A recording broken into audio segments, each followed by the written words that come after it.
In today's lecture, I will be talking on hypersensitive reaction type 3, and it is also known as immune complex mediated hypersensitivity, as this reaction is triggered by formation of immune complex.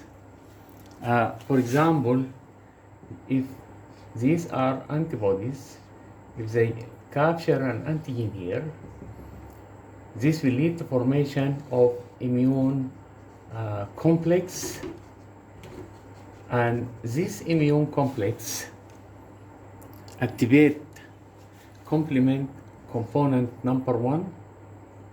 So C1q will come and sit here,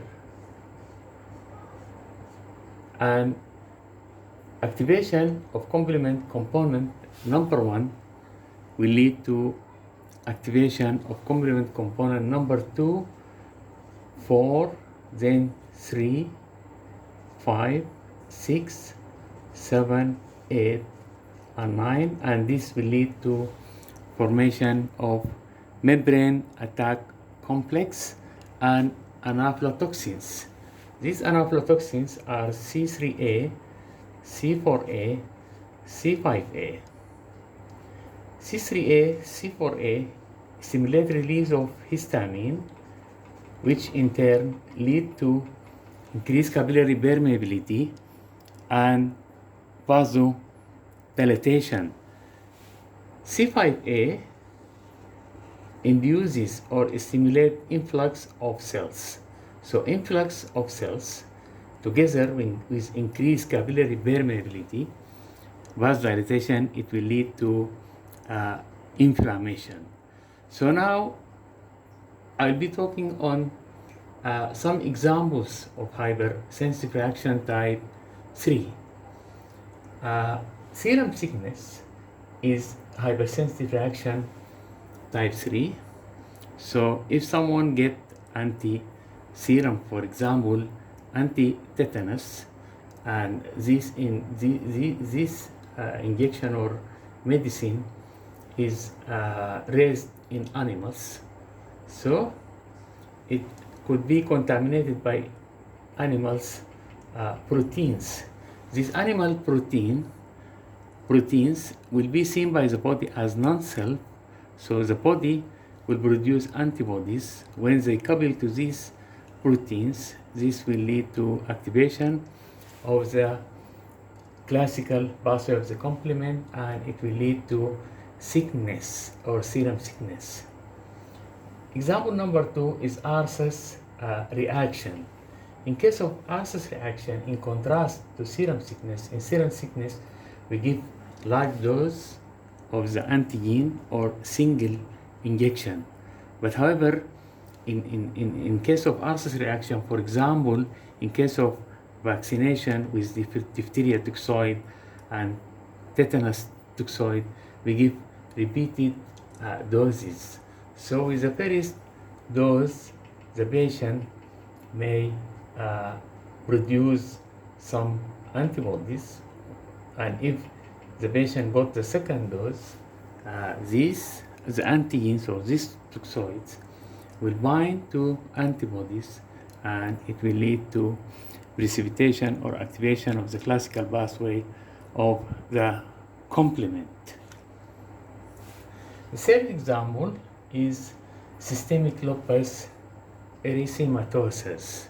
In systemic lupus erythematosus, for example, if patients upregulated antibodies against remnant of nuclei due to failure of apoptosis, so these antibodies will bind to the nuclei, and this will activate C1q or complement component number 1, and it will lead to activation of the complement, classical pathway of the complement, and this activation result in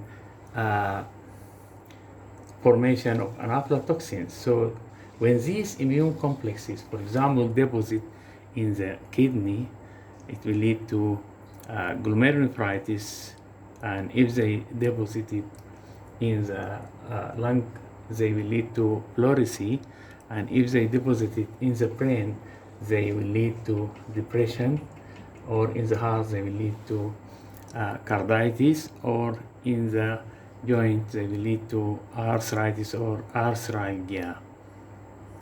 Also, post-streptococcal glomerulonephritis is a hypersensitive reaction type 3.